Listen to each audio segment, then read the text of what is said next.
Интернетте эркек киши аялга кол салган учурдун видеосу пайда болду. Анда окуя Бишкектин 5-кичи районунда болгону жазылган. Кадрдан көрүнүп тургандай белгисиз адам көп кабаттуу үйдүн подъездинин алдына турган аялдын жанына басып келген. Аял менен кыска сүйлөшүп, андан соң аны муунта баштаган. Октябрь райондук ички иштер башкармалыгынын маалымат кызматы белгилегендей, аталган факты каттоого алынды. Учурда тергөөгө чейинки текшерүү иштери башталды. Шекти изделүүдө.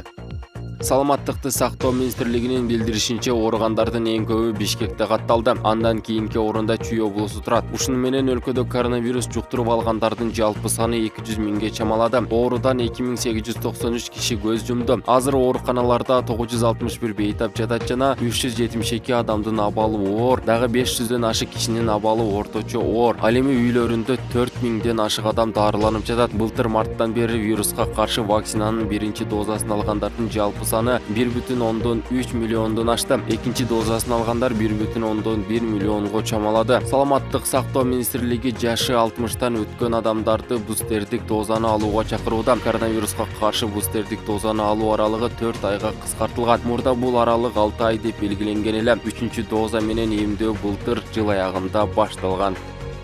Президент Садыр Жапаров Жаныш Рустенбековду Кыргызстандын Тажикстандагы элчиси кызматынан бошотуу тууралуу жарлыкка кол койду. Президенттин администрациясы бул чечимге байланыштуу түшүндүрмө тараткан жок. Соңку кездеги Кыргыз-Тажик чек арасындагы жаңжалдан улам Рустенбековдун дарегине сын доомат көп айтыла баштаган. Ал кызматка 2018-жылдын аягында дайындалган. Былтыр сентябрь айында Жогорку Кеңештин тармактык комитети Кыргызстандын Тажикстандагы элчиси кызматына парламенттин мурдагы депутаты Кубанычбек Нурмаматовдун талапкерлигин жактырган. Бирок мындан көп өтпөй Улуттук коопсуздук комитети аны алдамчылыкка шек санап камакка алган.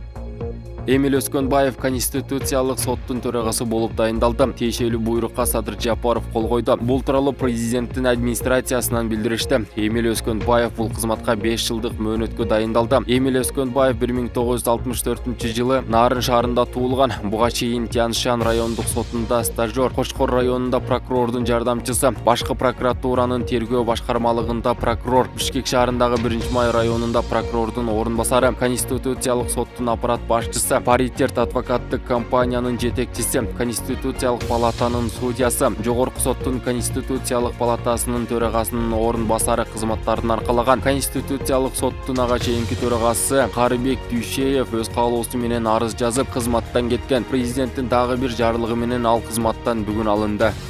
Замирбек Базарбеков Жогорку соттун төрагасы болуп дайындалды. Тиешелүү буйрукка Садыр Жапаров кол койду. Конституцияга ылайык Замирбек Базарбеков бул кызматты 5 жылдык мөөнөткө аркалайт. Замирбек Базарбеков 1957-жылы Токтогул районунда туулган. Буга чейин Ак Суу райондук прокуратурасында тергөөчү, Ысык Көл облустук прокуратурасында улук тергөөчү, өкмөттүн аппаратында референт, Жогорку соттун даттануулар жана кайрылуулар бөлүмүндө башкы кеңешчи, Сузак райондук сотунда судья, Ак Суу райондук сотунда төрагасы орун басары, Каракол шаардык сотунда төраганын орун басары, Ысык Көл облустук адвокаттар коллегиясында жактоочу, Балыкчы шаардык сотунда судья, төрага, сотторду тандоо кеңешинде мүчө, төрага, Чүй облустук адвокаттар коллегиясында төрага, соттор кеңешинин тартип комиссиясында төрага, президенттин администрациясында соттук реформа жана мыйзамдар бөлүмүндө жетекчи кызматтарын аркалаган. Буга чейин аталган кызматта эмгектенген Нургүл Бакирова кызматтан кетүү боюнча арызын 31-январда өз эрки менен жазган.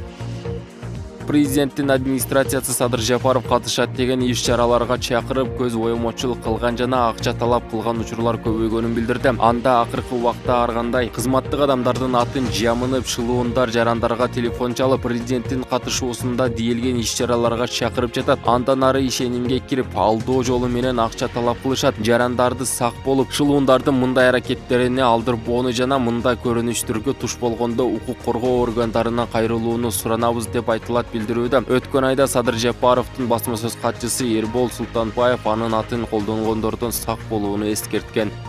Министрлер кабинетинин төрагасынын орун басары Едил Байсалов президенттин миграциялык кырдаалды жакшыртууга багытталган чараларды кабыл алуу жөнүндө жарлыгынын ишке ашыруунун алкагында мамлекеттик органдардын жетекчилеринин, ишке орноштуруу органынын, эл аралык уюмдардын өкүлдөрүнүн жана коомдук активисттердин катышуусунда жыйын өткөрдү. Анда эмгек мигранттарын ишке орноштурууда мамлекеттик органдардын ишин координациялоону күчөтүү маселеси каралды. Мекендештерге сапаттуу юридикалык көмөк көрсөтүү, камсыз камсыздандырууну киргизүү, мыйзамдуу түрдө жумушка орноштурууну жеңилдетүү боюнча тапшырмалар берилди. Ошондой эле виза режими жеңилдетүү жана ишке чыгуу мүмкүнчүлүгү боюнча келишим түзүү иштерин тездетүүнү тапшырды. Быйыл жылдын башында эмгек, социалдык камсыздоо жана миграция министрлигине караштуу чет жердеги жарандарды эмгекке орноштуруу борбору түзүлгөн.